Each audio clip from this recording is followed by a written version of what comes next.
So in our January edition of Market Compass, we take a look at the handoff from 2023 to 2024.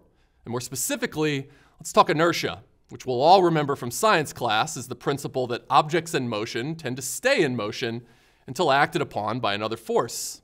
So, with last year finishing on a strong upswing, the question is, will 2024 continue where 2023 left off?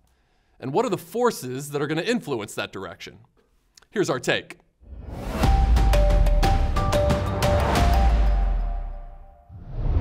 Let's start with our view on the economy, which we think will lose some momentum in 2024, but won't come to a halt.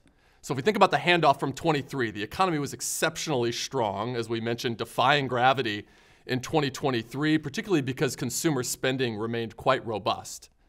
Now, as we look forward to 24, we think some of that momentum can continue, but we do think we're going to see some softness emerge.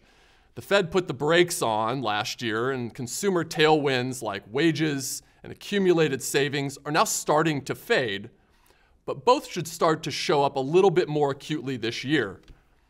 But we do think that there's still gas left in the tank for the economy. In particular, unemployment is still low, just a shade above a 50-year low on the unemployment rate, and is only likely to rise moderately this year in our opinion. And importantly, parts of the economy like manufacturing and housing, construction, and investment are now starting to show some signs of turning higher after contracting last year. So all told, we think that conditions will start to soften in the economy, but then begin to re-accelerate in the latter part of 2024. The Fed has been a key influence on the markets for the past several years. That's not likely to change in 2024. We think that the Fed will stay on hold for a while longer, but eventually start to cut rates later in 2024. Now let's quickly reference back to the handoff, because as we came through the tail end of 23 and into 24, the Fed was on the sidelines, holding rates steady coming into the year. We think that that will persist in the first half of 2024 before the Fed eventually begins to start cutting rates in the second half. Now, more broadly, 2024 will be a year in which monetary policy settings get less restrictive, and importantly, that tends to be quite favorable for the stock market, the bond market, and the economy. Interestingly, though, we do think some misaligned expectations between what the market is anticipating and what the Fed is likely to do can produce some volatility. And more specifically, markets are expecting the Feds to start cutting rates early in 24 and steadily throughout the year. We think that the commencement of those rate cuts is probably to start a little bit later.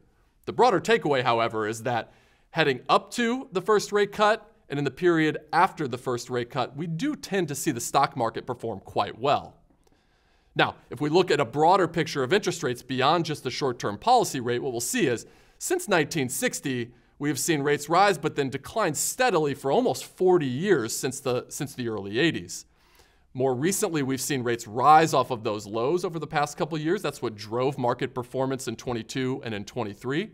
So as we head into 2024, we don't think that that sharp decline in rates at the tail end of 23 will continue into this year. And in fact, we think rates could probably moderate over the course of this year before ultimately migrating slightly lower as we move through the year. So let's talk about the stock market. We think the bull market in equities will continue in 2024, but we doubt it'll match the vigor of 2023. And importantly, if we think about that handoff from last year, stocks rallied sharply in the final 2 months of the year to ultimately cap up what was a very, very strong year for the US stock market. We think volatility could probably be the same as we saw in 23, meaning we saw a few episodes in March and again throughout the fall where stocks pulled back, but broadly produced overall gains for the year. We think we'll build on those gains in 2024, but importantly, we think the complexion and the leadership of the market can start to rotate. So let's take a look at a graphic and we'll bring this to life a little bit more. This is what we refer to as our jelly bean chart. And really what it captures is the performance of different, what we would call asset classes or investment areas throughout each year, in this case over the last 10 years. If we just focus in for a second on the box titled US large cap stocks, think about that as the S&P 500 or the US stock market for large companies, you'll see it doesn't consistently live at the top or the best performer or at the bottom or the worst performer, and instead can bounce around. If we focus in on 2023, we saw there were strong gains for the US stock market. As I mentioned, we think those can continue as we move through 2024, but the leadership is going to rotate. And I'll point out, importantly, we think we're going to see a broadening out of stock market gains in 2024. Looking back in 23, the gains were primarily led by large technology companies. And in fact, so-called Magnificent Seven, so the 7 largest tech companies in the US, accounted for about 90% of the stock market's gains in 2023, which is remarkable. As we move into 24, we think that leadership in those gains can broaden out across the stock market and, importantly, across other asset classes, which really speaks to the importance of having a well-diversified, well-balanced portfolio as we move through this year. The performance of the stock and bond markets have obviously been in focus in recent years, but interestingly, it's CDs that have returned to the spotlight more recently. Now, importantly, as we look into 2024, as strong and as high as CD and cash yields have been more recently, we think they're going to be outshined moving forward. So let me explain what I mean. Well, cash and CD yields rose to their highest levels in decades more recently. And interestingly, what we saw was as stocks and bonds pulled back in 2022, cash was one of the better performers in a diversified portfolio. That switched in 2023 with stocks and bonds outperforming and cash trailing. Now, as we head into 24, that handoff means that we're probably going to see, in our opinion, stronger returns from stocks and bonds in the coming year with some lagging returns in cash. Now, importantly, those higher yields for CDs and cash might feel risk-free, but those strong gains in stocks and the sharp drop in interest rates toward the tail end of 23 highlight 2 things. 1, the opportunity cost of hiding out in cash, and 2, the reinvestment risk of CDs, meaning that as CDs mature and that money comes due, it has to be reinvested and potentially at lower yields.